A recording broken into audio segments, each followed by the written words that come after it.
मी Punjab duck 26-27 मेच्या दरम्यान केरळला monsoon येणार. मग तिथून काय होतं 5 ते 6 दिवसामध्ये महाराष्ट्रात येणार आहे. म्हणून शेतकऱ्यांनी शेतीचे कामे सर्वप्रथम करून घ्यावी. खास करून हे आपण भोकरदनमध्ये जालना जिल्हा आहेत, म्हणून या जालना जिल्ह्यात इकडं आल्याच्या नंतर सगळीकडे असेच राहणार. म्हणून ह्या शेतकऱ्याला सांगू इच्छितो की तुम्ही शेतीचे कामे आठवा, कारण की तुमच्याकडं 28 आणि 29 तारखेला मान्सून पूर्व अवकाळी पाऊस येणार आहे आणि ह्या ज्या मिरच्या लावल्या त्यांच्यासाठी जीवदान ठरणार आहे. आणि तुम्हाला सांगतो हे जे वारं चालू आहे ना राज्यामध्ये, आता हे जे वारं असं इतकं जोरात सुरू आहे 22 तारखेपर्यंत असंच वारंवर राहणार आहे चालू. 23 तारखेच्या नंतर हे वारं बंद होणार आहे. म्हणून हा राज्यातल्या सर्व शेतकऱ्यांनी लक्षात घ्यायचा.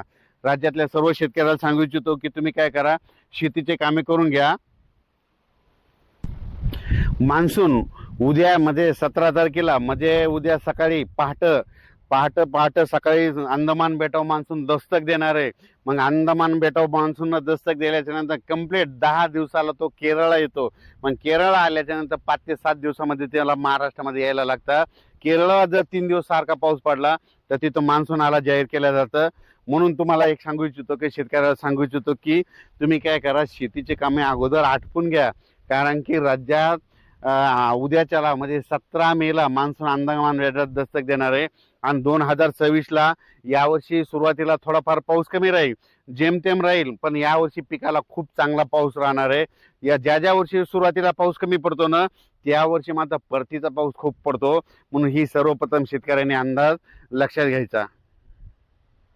बऱ्याच शेतकऱ्याचे फोन आलेत की आता हे वारं चालू आहे, हे वारं कधी बंद होणार आहे.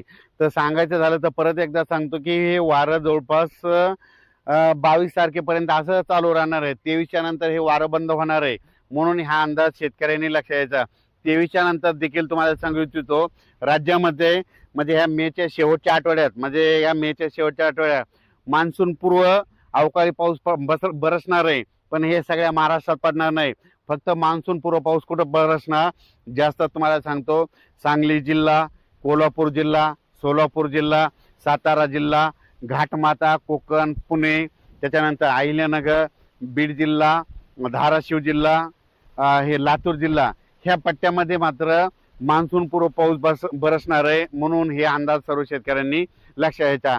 ह्या जवळपास पश्चिम महाराष्ट्र सांगायचं झालं तर पश्चिम महाराष्ट्राकडं मात्र 21 तारखेपासून म्हणजे 21च्या नंतर 22-23च्या नंतर तिकडं मान्सून पूर्व अवकाळी पावसाला पूर्वमोसमी पावसाला सुरुवात होणार आहे. म्हणून पश्चिम महाराष्ट्राच्या शेतकऱ्यांनी अंदाज लक्षायचा.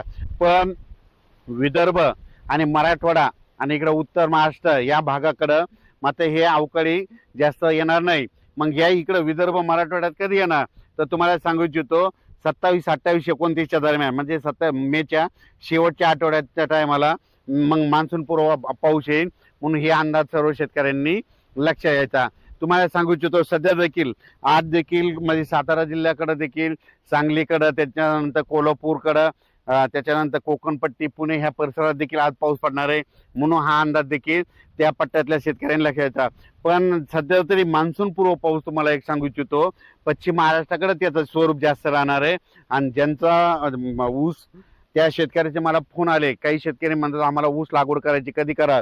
तर त्या पश्चिम महाराष्ट्राचे जे शेतकरी येतात कोल्हापूरचे त्यांना ऊस लागवड करण्यासाठी सांगू इच्छितो की तुम्ही काय करा, म्हणजे 20, 21, 22, 23 तारखेपर्यंत तुम्ही सरळ हे ओढून रेडी करून ठेवा. कारण की त्याच्यानंतर मेच्या शेवटच्या आठवड्यात मात्र पश्चिम महाराष्ट्राकडे चांगल्या स्वरूपाचा पूर्वमोसमी पाऊस बरसणार आहे. म्हणून अंदाज लक्षात घ्यायचा.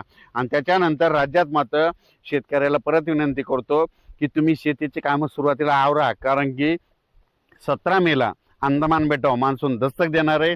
तिथून 10 दिवस यायला केरळला लागता. केरळला 26, 27, 28 मे 3 दिवस तिथं केरळला पाऊस पडला. तिथं मान्सूनाला जाहीर करणार आहे. ती देवभूमी आहे, त्या देवभूमीवर जाहीर करणार. मग तिथून तो पुढं प्रवास करणार.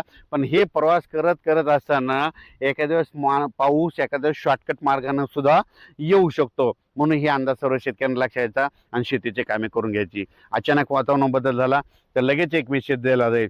तर पाहू शकता हे भोकरदन तालुक्यामध्ये हे मिरचीची लागवड करतात, उन्हाळ्यामध्ये मिरची लागवड करतात.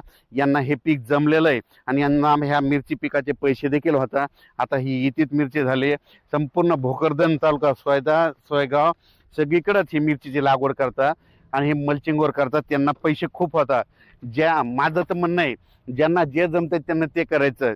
म्हणजे निसर्ग म्हणतं पाऊस जास्त तर पावसाळा येणारी पिकं करा, निसर्ग म्हणतं थंडी जास्त तर थंडी येणारी पिकं करा, पण निसर्गाच्या विरोधात जशी जाऊन शेती करू नये. धन्यवाद.